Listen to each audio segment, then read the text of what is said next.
una disculpa y le quería dar muchas gracias por su esfuerzo y su tiempo por habernos colaborado. Muchas gracias.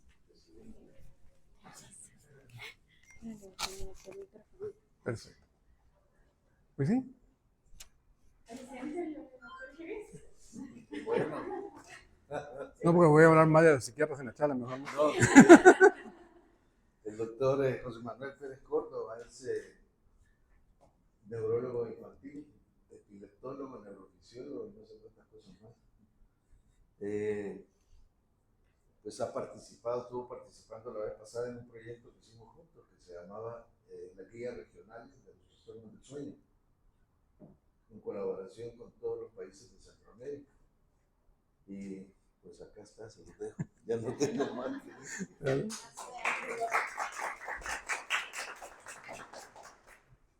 Voy a empezar diciendo que en medicina hay malas palabras, especialmente en pediatría.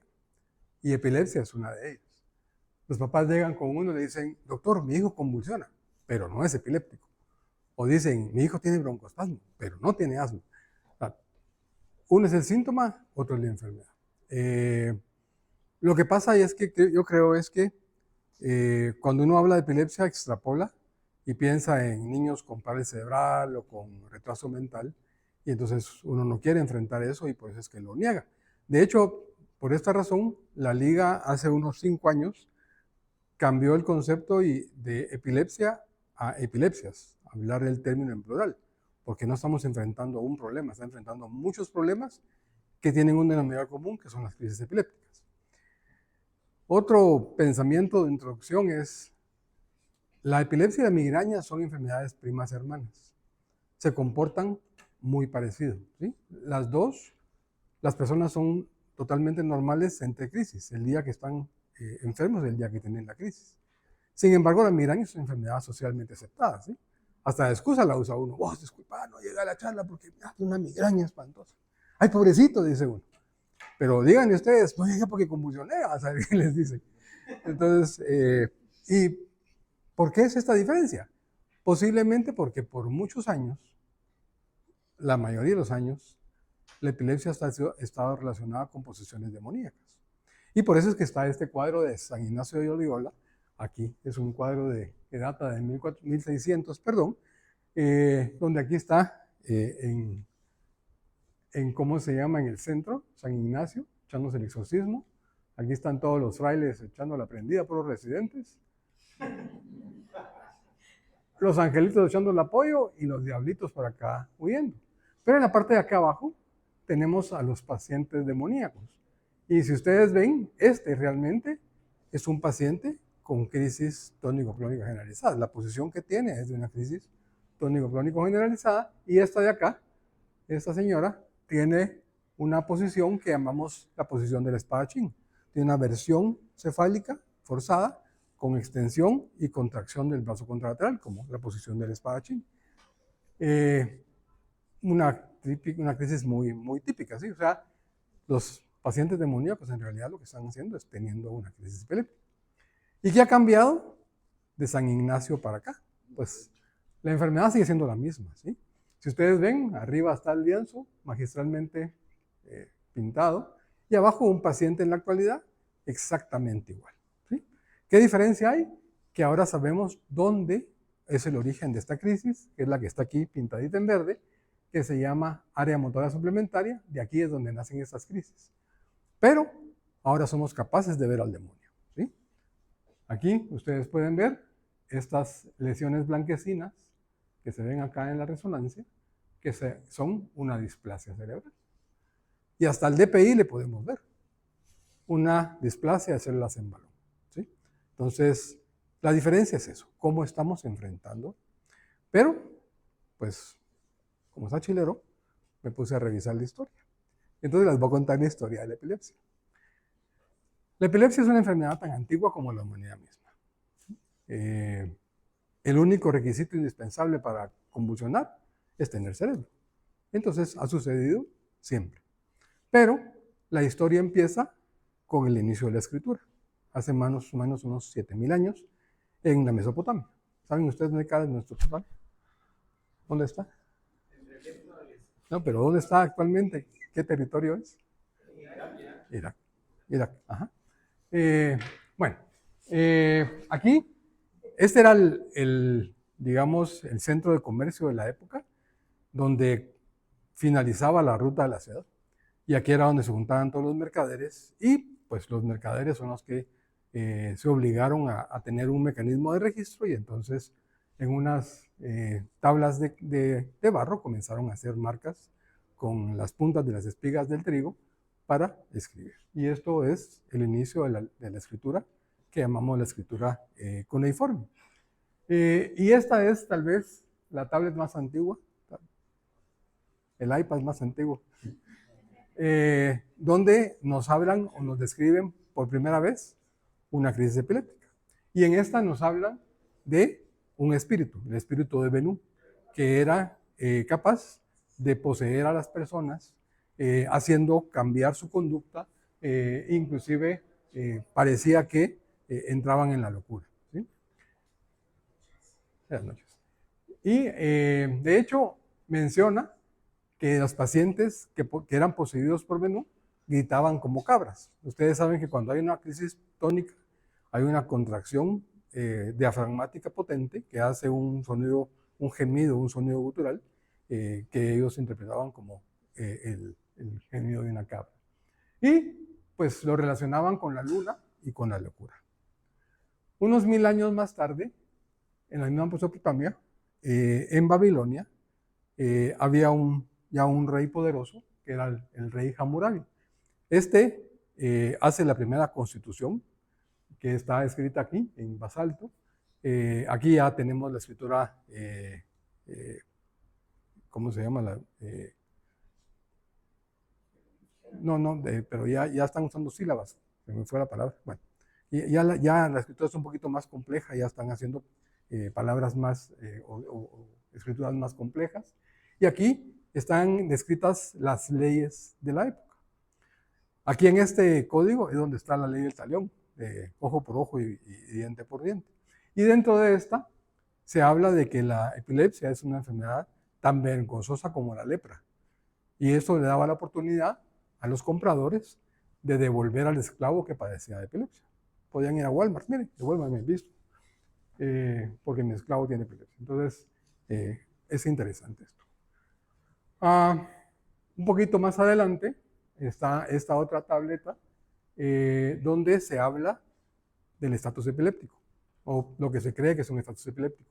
Y me llama la atención porque aquí habla, y si el demonio lo posee muchas veces durante la madrugada, y aquí ya vamos introduciendo el sueño y la epilepsia, en un momento de dicha posición, sus manos y pies estarán fríos, él muy oscurecido, se mantendrá abriendo y cerrando la boca, sus ojos estarán marrones y amarillos, y puede continuar por un tiempo, y el paciente morirá. Entonces, pues lo más probable es que esto sea un estatus epiléptico, lo que están describiendo. Un poquito más adelante, en la época de Hipócrates, se creía que cuando uno iba a dormir, uno perdía el control de la conciencia. Y al perder el control de la conciencia, se dejaba abierta una puerta que era la que permitía que el demonio entrara y poseyera a las personas. Y entonces, Hipócrates, pues ya era un poquito más leído, dice, no, esta es una teoría de charlatanes, esta es una enfermedad que nace del cerebro y hasta dice, es hereditaria. ¿Sí? Ya les habla de genética, de hace 2500 años ya nos hablaban de la genética de la epilepsia. Y él menciona las características de la epilepsia durante el sueño: miedos, furia, delirio, saltos en la cama y convulsiones durante la noche. Unos 100 añitos después, Aristóteles describe más o menos 200 escritos, de los cuales le dedica 3 al sueño, y él piensa que el sueño y la epilepsia son problemas muy parecidos porque toman al paciente por sorpresa y obligado. Alguien se quedaba dormido, de repente la narcolepsia, pero él habla de que poseían igual la epilepsia y el sueño. Ya entrando en en la era cristiana, Plutarco no era filósofo, era un cronista. Este chavo, ¿por qué lo pongo? porque escribe un tratado, o una crónica realmente, que se llamaba Vidas Paralelas. Y él describe vidas de romanos y de griegos, o sea, notables, y compara la situación entre ambos. Y él describe la situación de Julio César. Julio César estaba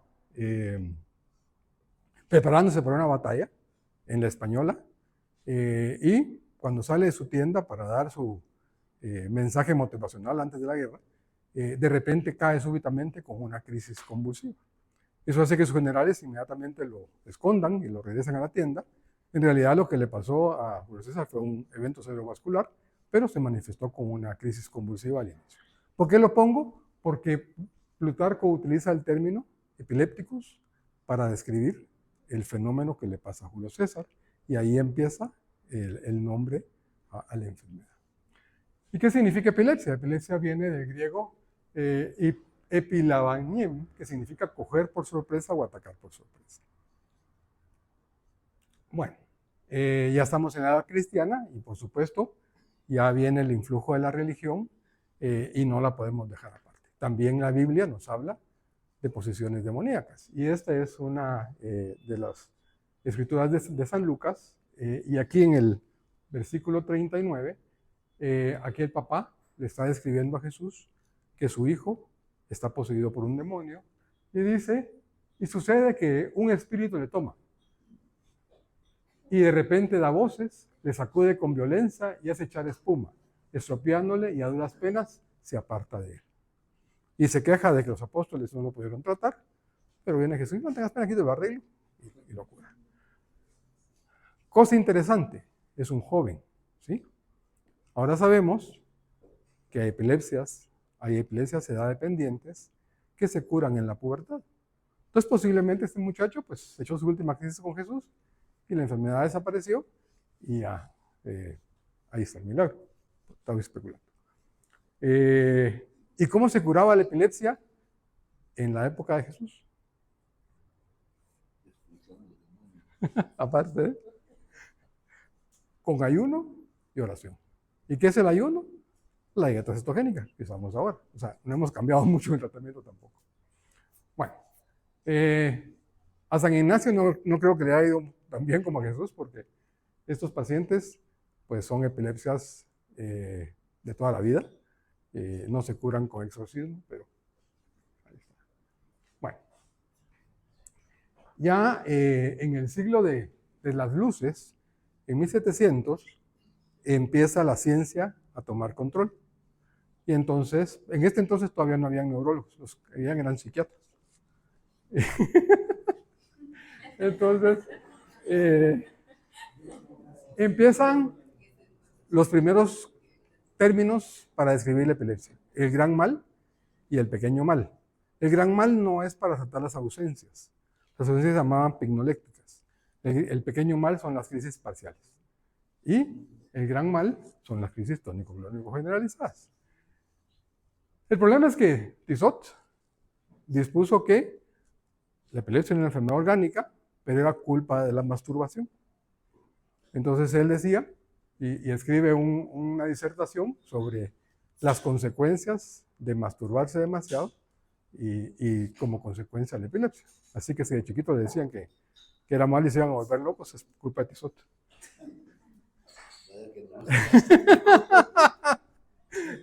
Y de hecho, él abogaba por la castración como el método terapéutico del problema. Tuvieron que pasar 100 años para que ya empezara el siglo de la ciencia y la tecnología, y la electricidad, perdón, y aparecieran las grandes escuelas, ¿sí? Saint-Pétri en Francia, Le Charité en Alemania, ¿cómo se llama? Queen Square en Inglaterra. Y aquí aparecen ya los primeros padres de la neurología que le dan un cambio a la connotación de epilepsia, y es Gowers el que dice, mucha mala onda, dejan a los pobres masturbarse en paz, no tienen nada que ver una cosa con la otra, no los castren como tal. También la literatura está plagada de descripciones de epilepsia. Aquí, Dostoyevsky pareciera como que él es epiléptico y describe una crisis propia en el libro. Dice, en ese instante duró tal vez medio segundo. Sin embargo, el príncipe recordó con toda claridad y lucidez el comienzo del primer sonido de un espantoso alarido que brotó de su pecho como por sí mismo sin que pudiera evitarlo con fuerza alguna. Luego la conciencia se apagó de golpe y las tinieblas fueron absolutas. De nuevo, el espasmo y el sonido gutural. ¿Sí? El gemido de cabras que hablaban 2000 años antes lo describe Dostoyevsky en su libro del idiota. Es Jackson el primero que hace la primera definición de epilepsia y nos dice que es una descarga súbita, rápida y excesiva de las células cerebrales. Y también, y Gowers comienza a hacer la relación entre epilepsia y sueño. Él estudia un grupo de pacientes, 850, y observa que el 21% de estos pacientes tenían crisis exclusivamente durante la noche. Él les llamó epilepsias nocturnas, un 42% solamente de día y el 37% eran indistintas. Charcot describe un caso de un paciente con una crisis parcial compleja a lo que él en ese momento denominaba una crisis de sonambulismo. Este era un cartero y durante una noche tuvo una crisis y él hace la investigación y hace el mapa de París y en los números documentan los sitios de avistamiento del cartero. El chavo en su crisis hizo su recorrido natural, solo que totalmente fuera de conciencia. A lo que Charcot llamó sonambulismo. Ferré, también en Francia, estudia las epilepsias y él dice que 1985 pacientes que revisó, el 65% ocurrían durante la noche, de 8 de la noche a 8 de la mañana. En 1909 nace la Liga contra la Epilepsia en un meeting donde 10 países o médicos de 10 países se ponen de acuerdo y fundan lo que actualmente conocemos como la Liga Internacional contra la Epilepsia, que es la que rige las pautas del manejo de la epilepsia.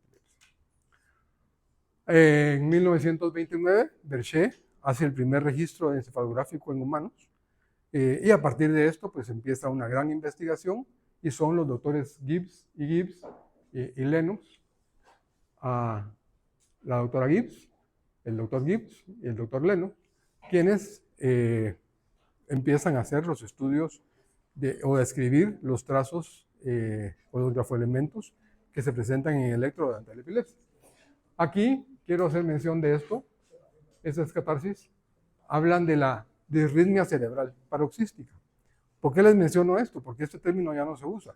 Sin embargo, todavía hay electros que usan esa terminología. Y es de hace 100 años. Bien. Gibbs y Gibbs describen un grupo de pacientes, 500 pacientes, y ellos ponen que el 36% presentaban descargas epilepticales durante la vigilia y el 82% lo hacían durante el sueño, comprobando que el sueño activa los focos independientes en algunos pacientes. Y subrayaron que la posibilidad de activar las descargas epilepticales intelectuales era máxima en pacientes con crisis psicomotoras, que son las parciales complejas, y menor en el petit mal. Para 1960, Dieter Jans estudia un grupo de pacientes con epilepsias genéticas que se manifestaban predominantemente al despertar. Es lo que ahora conocemos como la epilepsia mioclónica de Jans. Él le llamaba epilepsia del despertar y él describe 3 patrones epileptiformes. 44% de estos niños tenían crisis durante el sueño. Algunas de ellas tenían frecuencia temporal, 33% ocurrían al despertar, de estas el 12% eran de tenencia familiar y el 23% restante eran crisis al azar, de día y de noche. Gastaut es quien hace en un congreso en Marsella en el 64, el que hace la propuesta para hacer una clasificación y unificar terminología y comenzar a usar términos correctos para manejar la epilepsia. A partir de esta clasificación, queda en desuso el pequeño mal y el gran mal, aunque algunos colegas todavía lo usan en la actualidad, y comienzan a hacer la prevención en el 70, pero hacen la última revisión en el 81, y esa es la clasificación que estuvo vigente durante 40 años más o menos. En el 89, perdón, la clasificación esta divide a los pacientes en crisis focales, parciales o locales, y crisis generalizadas. Las focales pueden ser focales, la característica de las focales es que no pierden la conciencia, ¿sí? Están en alerta. Las simples están conscientes de su crisis y la pueden describir, y las complejas están despiertos pero pierden la relación con el medio, pierden la conciencia, no se acuerdan de la crisis y están llenas de automatismos. Entonces podemos tener crisis que inician parciales simples o que inician parciales complejas o simples y se vuelven complejas, y estas pueden generalizar. Y luego las generalizadas, y aquí creo que es donde empieza el error. Él pone crisis generalizadas que pueden ser convulsivas y no convulsivas. Convulsivas motoras, no convulsivas no motoras, ¿sí? Pero creo que en español tradujimos seizure, que significa crisis, como convulsión. Entonces, a raíz de esto comenzamos a decir las convulsiones, el síndrome convulsivo, cuando en realidad estaban hablando de crisis. Ese término, hace como 10 años que la Liga está peleando por abolir, quitar el término de convulsión, porque confunde, y dejar solo el término de epilepsia. Pero aquí va a costar mucho, porque los seguros no permiten poner la palabra epilepsia. Ponen ustedes epilepsia en el seguro y les quitan el seguro. Pero ponen convulsión y no les ponen. Bien. En el 89 nace una nueva clasificación, que es la clasificación de los síndromes epilépticos. Esta nació, y eso me gusta mucho, es tal vez el aporte latinoamericano a la epilepsia más fuerte. Esta clasificación se desarrolló en Colombia y la compraron en la Liga, y entonces sale la clasificación de los síndromes epilépticos. Aquí nacen conceptos como las crisis idiopáticas y las crisis sintomáticas. ¿Saben ustedes qué significa crisis idiopática? Que somos muy idiotas para encontrar la causa. Idiota, pática, de patología. No. Idiopático significa que no sabemos el origen, ¿sí? Actualmente se les da el término idiopático a epilepsias genéticas, que no tienen alteraciones estructurales y que generalmente son edad dependientes. Aparecen a una edad y desaparecen a una edad. Y las sintomáticas, que son las que tienen una lesión estructural, que son la causa de la crisis. En el 98, Engel comienza a decir, esta clasificación no llena las expectativas, hay que revisarla, hagamos una nueva clasificación. Esta nueva clasificación nace en el 2000, pero era muy compleja, mete conceptos como las constelaciones, que era un poquito complicado de entender, y entonces nadie la agarra. Todo el mundo sigue con la clasificación anterior. En el 2010, en el 2005, se hace la definición actual de la epilepsia, que es un trastorno del cerebro caracterizado por la predisposición persistente a generar crisis epilépticas, con sus consecuencias neurobiológicas, cognitivas y psicológicas y sociales. Y hacen la aclaración, necesitamos tener al menos 2 episodios para considerar epilepsia. Un episodio no se considera epilepsia. ¿Qué es una crisis epiléptica? Pues es un evento ictal determinado que representa un evento fisiopatológico en sustrato anatómico único. Es una entidad diagnóstica con implicaciones etiológicas, terapéuticas y pronósticas por sí mismo. Si logramos definir la crisis epiléptica, podemos hacer una clasificación mejor, decidir un mejor tratamiento y, por ende, dar un mejor pronóstico. No todas las epilepsias se tratan igual. La gente piensa antiepiléptico, epilepsia lo mismo, y no es cierto. Las epilepsias mioclónicas, por ejemplo, empeoran usando Epamin, y es una cosa que yo pensé que ya no se miraba. Yo tuve mi último paciente, un joven, por cierto, en Humana, hace unos 10 años, un joven que llegó con una fractura mandibular, había perdido la mitad de los dientes durante una crisis, porque el médico pensaba que el Epamin era el tratamiento y el paciente se tomó con una epilepsia refractaria. Hicimos el diagnóstico de epilepsia mioclónica, pasamos ácido valproico y se curó, milagrosamente. El médico tratante no la conocía hace 10 años. Y ahorita en el congreso que tuvimos el mes pasado, presentaron un caso similar. Según yo ya no se daba, pero se sigue dando, que siguen usando Epamin para tratar epilepsias indiscriminadamente. Y eso, el Epamin es un medicamento muy viejo que tiene indicaciones muy puntuales que ya no se debería usar para todo. Pero bueno, el síndrome epiléptico es un complejo de síntomas y signos que definen una entidad única. Estos se relegan o se dejan para condiciones epilépticas de la infancia, específicamente, ¿sí? Lo que pasa es que cada vez aparecen más síndromes y es más complicado. Adelante, adelante. Perdón la interrupción. Me gustaría tomar la orden de quienes no han pedido. ¿Sí? Gracias, doctor.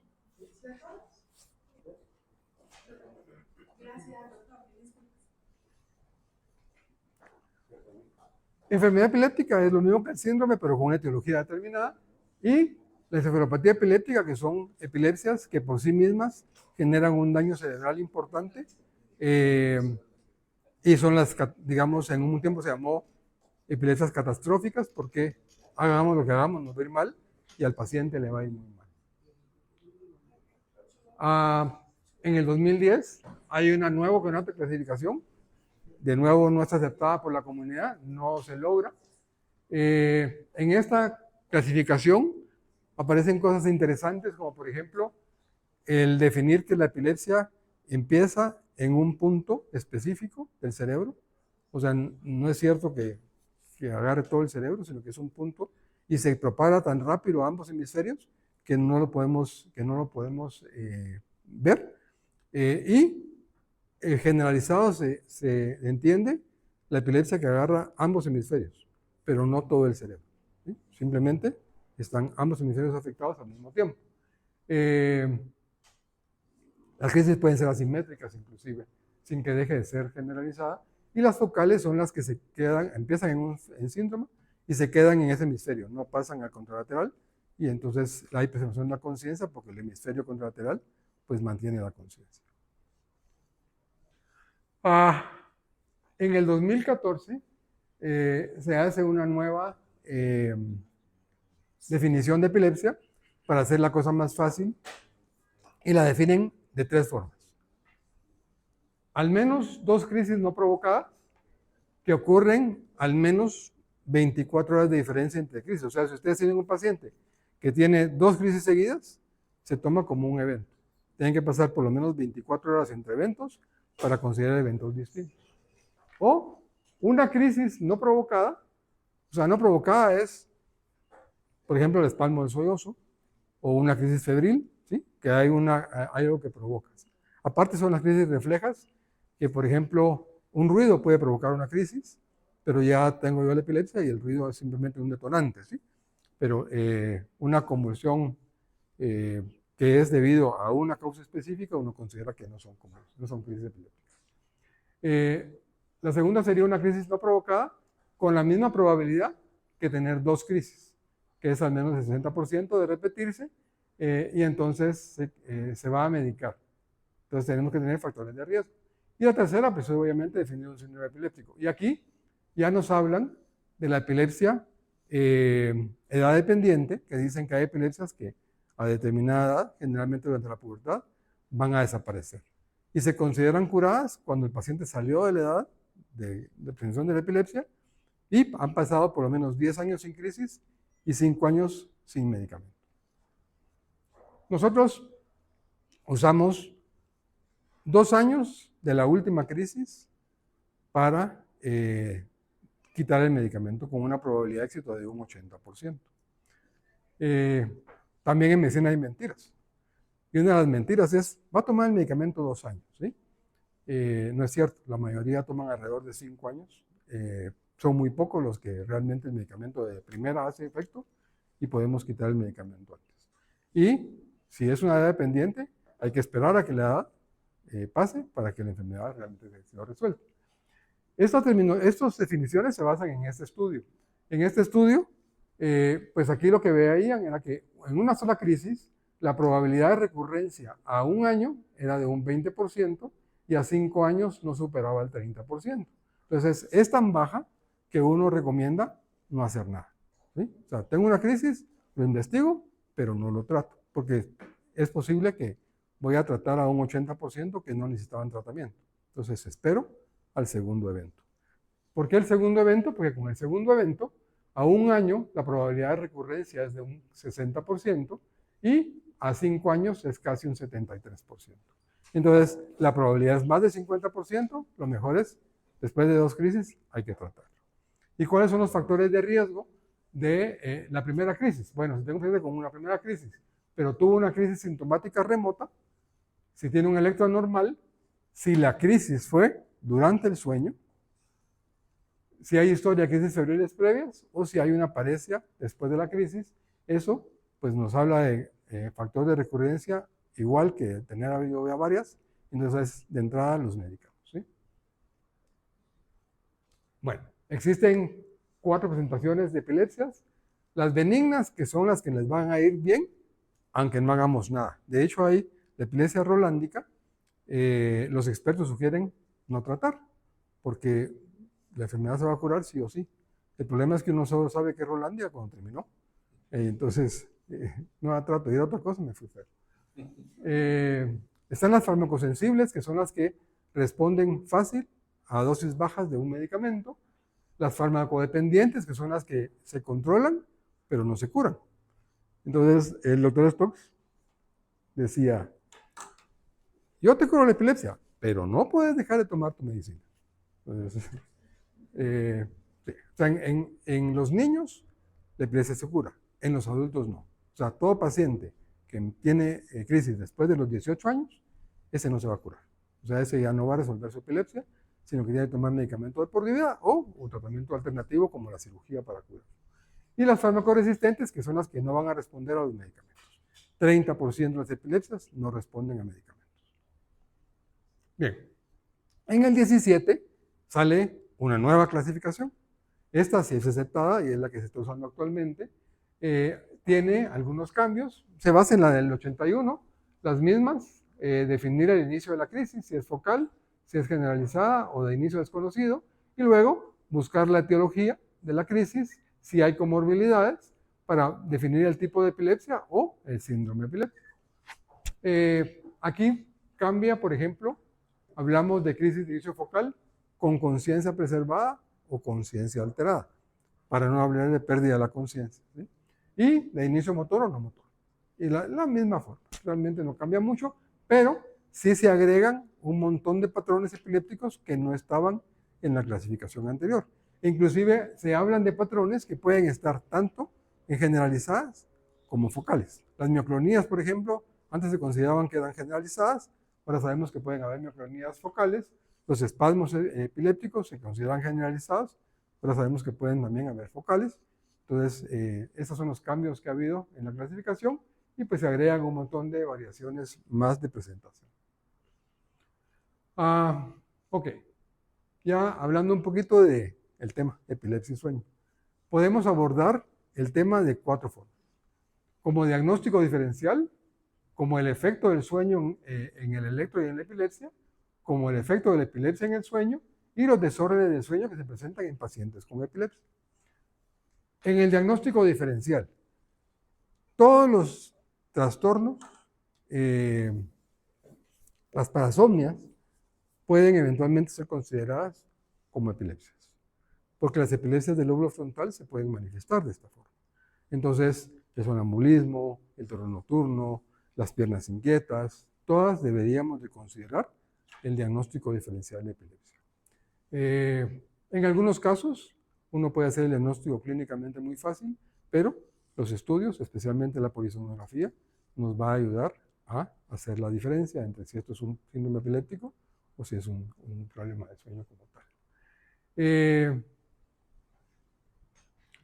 ¿Se acuerdan de Charcot que decía que el sonambulismo era una especie de epilepsia? Pues las crisis parciales complejas se pueden confundir con crisis de sonambulismo. El despertar funcional también. En relación a las epilepsias del sueño REM, la que tenemos que considerar más son las que se asocian a la narcolepsia, ¿sí?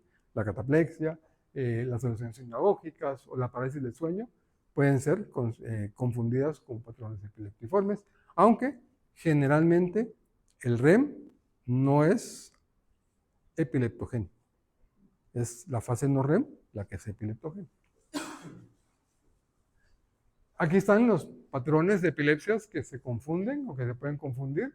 La epilepsia focal benigna con puntos centrotemporales, la epilepsia del lóbulo frontal, del área motora suplementaria, la del cuadro, la epilepsia frontal nocturna autosómica dominante, el síndrome de Landau-Kleffner. Landau-Kleffner es el que llamamos el autismo epiléptico, ¿sí? Son niños sanos con un desarrollo normal que de repente entre los 3 y 5 años tienen una regresión y presentan o manifiestan un cuadro autista. Entonces, todo niño que había venido desarrollando bien y tiene una regresión autista, hay que hacerle un encefalograma porque puede ser un Landau-Kleffner y hay que tratarlo agresivamente porque es una encefalopatía epiléptica, se considera una encefalopatía epiléptica. La otra es la epilepsia de punta onda del sueño lento. Estos son pacientes que no convulsionan, sino que se duermen y al dormirse empiezan a tener un patrón epileptiforme durante todo el sueño lento, todo el sueño no REM. Entonces, no aprenden, tienen problemas de conducta, son hiperactivos, o sea, tienen toda la disfunción de un trastorno del sueño diurno, pero la causa es una epilepsia. Me pasó con el hijo de un colega. Me encontré con el chavo en el hospital y me contó que su hijo tenía problemas de aprendizaje, que era un adolescente, que tenía estos clavos, que había empezado. Y entonces platicamos de hacerle un electro. Y en ese entonces yo estaba empezando, entonces yo hacía los electros. Yo era el técnico. Y entonces llegaron a hacer el electro y nos pusimos a platicar con el papá y el chavo se aburrió y se durmió. Y al dormirse, apareció la actividad. Yo no lo había considerado, nunca lo había pensado como diagnóstico diferencial. Se trató y el niño mejoró. Al darle el antiepiléptico, el niño resolvió su problema de atención, su problema de aprendizaje y mejoró su patrón.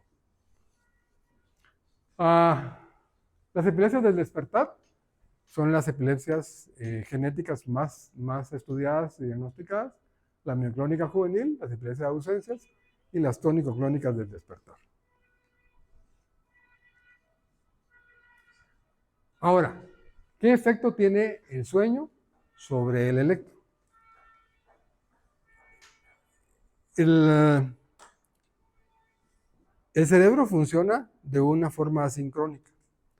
Yo le explico a mis pacientes que el cerebro es como una fábrica, donde en la fábrica todos los que trabajan son personas, pero cada una de ellas tiene una función distinta. Desde el operador, el maquilador, el limpieza, mantenimiento, administración, secretaría, contabilidad, ventas, todos tienen una función distinta, pero todos son personas. El cerebro es igual. Cada área cerebral tiene una función específica, pero todas son neuronas y todas funcionan igual, ¿sí? El problema es que cada una va a su lado, ¿sí? Entonces, como que ustedes van por la calle y ven caminar y cada quien va caminando a su ritmo y todos van desordenados, ¿sí? Así es la actividad eléctrica cerebral asincrónica, ¿sí? Cuando se duerme, es como que se pusieran a marchar. Todos comienzan a caminar al mismo paso. Y entonces se sincroniza el electro y aparecen los patrones de sueño, o los grafoelementos de sueño, los usos de sueño, las ondas vértices, que son simplemente sincronización del electro. ¿Y qué es una crisis epiléptica? Una sincronización de un grupo de neuronas que produce la crisis. Entonces, al momento de yo entrar a dormir, esa sincronización activa los procesos epileptiformes. Por eso es que la somnolencia y el sueño ligero o sueño superficial es el más epileptógenico que hay y por eso es que es más frecuente ver esa actividad. Entonces, esto es el efecto que tiene el sueño sobre la epilepsia, ¿sí? Sin embargo, el REM, la actividad del REM es como que estuviéramos despiertos. Hay una actividad beta generalizada. Se desincroniza y entonces la probabilidad de epilepsia disminuye.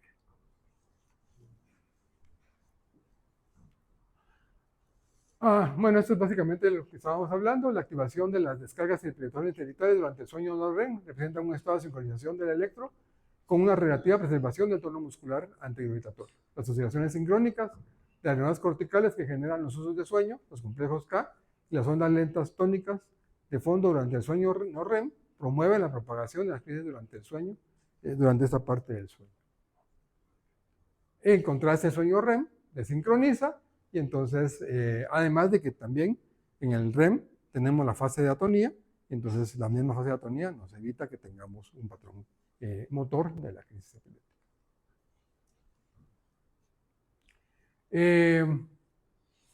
Sabemos que la privación de sueño aumenta la probabilidad de crisis, ¿sí? Hasta en un 25% en adultos, y con 1 hora y media de reducción de sueño podemos activar esto en los niños.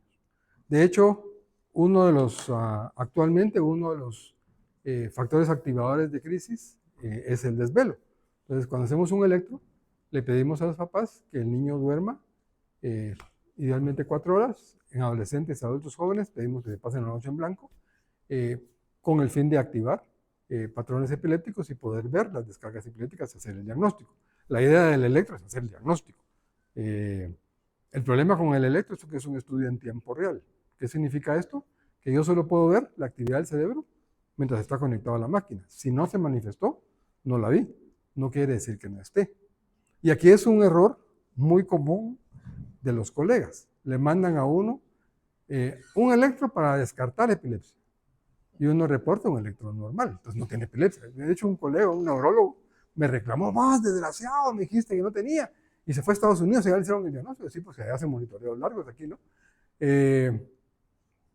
Un electro normal no descarta la epilepsia. Hay 50% de falsos negativos, inclusive en epilépticos conocidos. Yo que trabajé un tiempo en Humana, investigando pacientes refractarios a epilepsia, hacíamos electros y se hacían electros en blanco. Tuvimos un paciente, ¿no te acordás de Juan Pablo? Este paciente era bien particular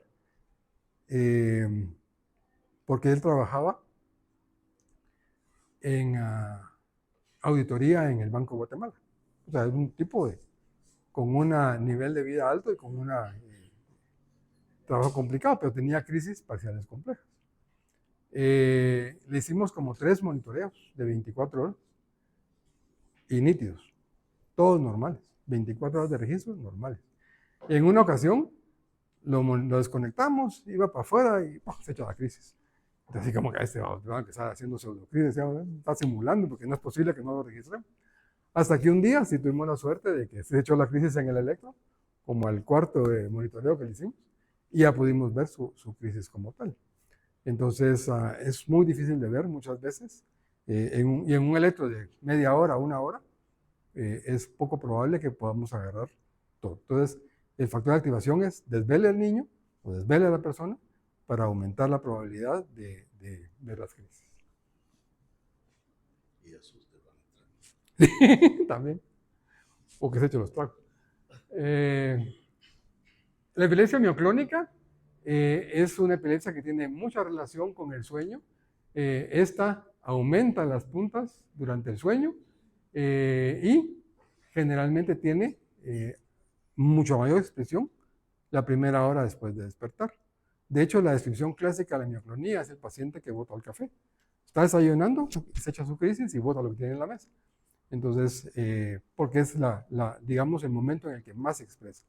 Estos pacientes pasan mucho tiempo sin diagnóstico porque los brincos no se toman, este movimiento que es su crisis, no se toma como epiléptico. Y entonces, hasta que un día se echan una generalizada, pues, no, está convulsionando. Y cuando uno viene a ver la historia, ya llevaba 4 o 5 años echándose crisis y nadie se había dado cuenta. Igual que las ausencias, a veces pasan mucho tiempo sin ser diagnosticados. A veces llegan a la clínica porque la maestra dice: se le va el pájaro al niño, véalo por la atención. Resulta que lo que tiene es epilepsia de ausencias. Esas también se desincronizan la característica de las ausencias son complejos punta onda de 3 Hz generalizados, que duran 10 segundos. Son fácilmente provocados por hiperventilación. Uno quiere hacer el diagnóstico, pone al niño a hiperventilar 1 minuto y se echa la crisis. Pero al momento de dormirse, ese patrón se desincroniza.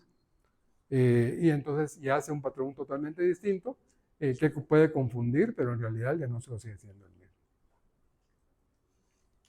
El efecto de la epilepsia en el sueño. Las crisis epilépticas rompen la regulación normal del sueño, generan estados de fragmentación del sueño o de supresión del sueño que se van a ver con alteraciones en la calidad diurna. Ese es un estudio interesante de polisonografía que hicieron en pacientes con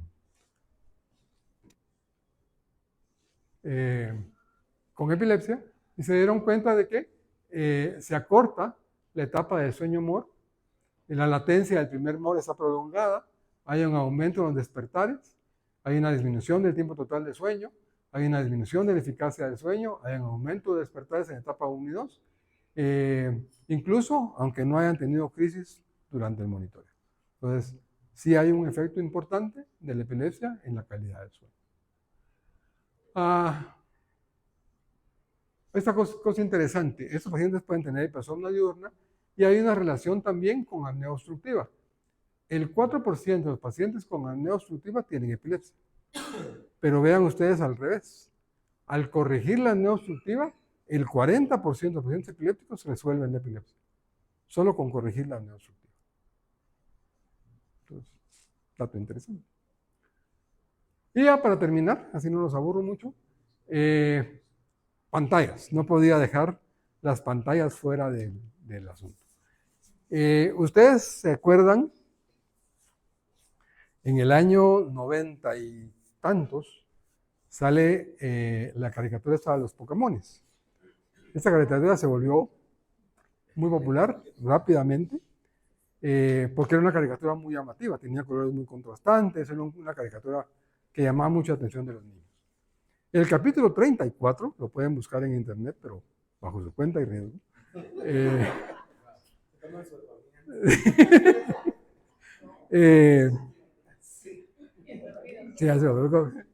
No es de que tengan peor. El capítulo 34, cuando se saca el capítulo en Japón, resulta que ese día 500 niños convulsionan viendo la caricatura y se llenan las emergencias de Japón de niños convulsionando. ¿Qué aprendimos? Que ciertas frecuencias de luz, esta caricatura, lo que pasa es que el Pikachu se estaba peleando con otro Pokémon y lanza un rayo que era un contraste de luz cian y magenta a 12 Hz, y eso estimuló las crisis en los niños que son fotosensibles, epilepsia fotosensibles. Lo que pasa es que los asiáticos tienen mioclonías fotosensibles más que el resto de la población. Entonces se echaron su crisis. Entonces, ¿qué se aprendió? Que ciertos estímulos de luz pueden provocar crisis y se modificaron las reglas de las pantallas. En aquel entonces todavía eran pantallas de tubo, que eran todavía más epileptogénicas, más destellantes. Y entonces, pues teóricamente ya no. Pero las pantallas LED son menos agresivas, pero igual son una linterna en la cara. La frecuencia de luz que usan las pantallas es 480 nanómetros, que es básicamente la misma de la luz del sol. Entonces, las pantallas hacen que el cerebro piense que sigue siendo de día. Entonces, provocan insomnio, ¿sí? Una de las reglas que yo les doy a mis pacientes es: la pantalla se apaga 2 horas antes de la hora de dormir. ¿Por qué? Porque si el niño está jugando con la pantalla y se va a acostar, su latencia de sueño va a ser mucho más larga y entonces tenemos problemas de insomnio, ¿sí? Y bueno, pero ¿qué efecto tienen las pantallas sobre el sueño y sobre la epilepsia? Hicieron este grupo, agarraron niños con epilepsias nocturnas, niños con epilepsias diurnas y niños de grupo control que no tenían epilepsia, y los someten a pantallas. ¿Y qué es lo que encontraron? Cosas interesantes. A 5 horas de exposición de pantalla, El problema más serio fue insomnio de conciliación. ¿Sí? El grupo no epiléptico, 37%, epilepsia nocturna, 59%, epilepsia diurna, 55%. Y a 7 horas de exposición, el fenómeno fue pesadillas. Y esto no hubo diferencia entre los 3 grupos. ¿Sí? O sea, no provocó más crisis, pero sí provocó trastornos del sueño. Entonces, yo me quedo por ahí. Gracias por aguantarme. Espero que les haya gustado. ¿Preguntas, comentarios? A mí me llamó muy poderosamente la atención la diapositiva 34, donde hace relación la apnea del sueño con trastornos convulsivos o epilepsia, ¿verdad? De hecho, Eddie me ha referido un buen número de pacientes con historia de convulsiones y apnea, ¿verdad? Yo creo que es un tema que hay que abordar, bueno, mucho de lo que tiene que ver con sueño, que todavía falta que penetre en el ámbito médico guatemalteco, porque son temas todavía que no tienen mucha cabida y que apenas se están tratando, y somos afortunados de compartirlos entre nosotros, pero él ha tenido, digamos, la gentileza de mandarme estos chicos con historia de convulsiones y apnea, ¿verdad? Y cuesta mucho abordar el tema con los pediatras, pero sí hay un buen número, no tenemos una estadística objetiva, pero sí tenemos una historia de varios chicos con historia de convulsión y apnea del sueño, ¿verdad? Y que no tienen al menos una causa descrita, pero cuando se les hace el polisomnograma, pues evidentemente encontramos apnea. Aparte de, por supuesto, algún trastorno genético y que por esas razones porque caen en las manos de aquel, ¿verdad? Pero sí hay una buena historia, hay un número de chicos con esa historia, ¿verdad? Sí. ¿No? Otro grupo de pacientes en los que también son frecuentes los trastornos del sueño son los que tienen crisis psicogénicas, no epilépticas. Y al mejorar el insomnio muchas veces mejoran también la evolución. Sí. 30% de los pacientes epilépticos tienen crisis psicogénicas, ¿no? Entonces, ese diagnóstico es bien complicado. Pero no las mandan al psiquiatra. Sí. Y otra cosa interesante es la confusión que existe entre las cataplegias y las aparentes convulsiones. Hay, digamos, en el ámbito médico y en el ámbito común de los familiares de personas que padecen de narcolepsia, es una historia de confusión muy frecuente. Que llegan a la clínica, doctor, mi hijo convulsiona o mi familiar convulsiona, y muchas no son convulsiones, sino son cataplegias, ¿verdad? Se confunden. De hecho, no lo mencioné, pero uno de los patrones de sueño más comunes que se confunden con epilepsia son las mioclonías de sueño. Todos los chiquitos de 2, 3 meses, cuando empiezan a brincar, el pediatra les pone feno y entonces empeoran. Entonces llegan con uno, hagámosles electro para demostrar que no tiene. Básicamente es un problema, un trastorno de sueño que es transitorio y que va a mejorar, pero se confunde mucho con epilepsia también, ¿verdad? Entonces sí, es importante hacer esa diferenciación. Pero el problema es que no sacamos historia. Yo creo que mucho del problema es que la gente no pregunta las características del sueño a los pacientes. Se dedican a su pedacito y no investigan un poco más. Nosotros hemos tenido chiquitos que llegan a la clínica por problemas de aprendizaje y cuando vemos una mala calidad de sueño, ¿no? Tuvimos un chiquito que tenía una obstrucción y el niño era una chinchipicuda, le había pegado todo el colegio y mejoramos su calidad de respiración, su calidad de sueño, al niño se le quitó todos sus problemas, ¿no? Pero lo más fácil es, es agresivo, dale Psicodol y nos quitamos el problema, ¿no? Sí. Eso es lo que sucede. También estamos muy plagados por la industria farmacéutica, ¿no? Sí, la influencia de la industria farmacéutica sobre los patrones de prescripción de los médicos de todas las especialidades es nefasta. Ellos, los intereses de ellos son puramente económicos. Y hay una gran cantidad de productos que utilizamos que no deberíamos estar utilizando.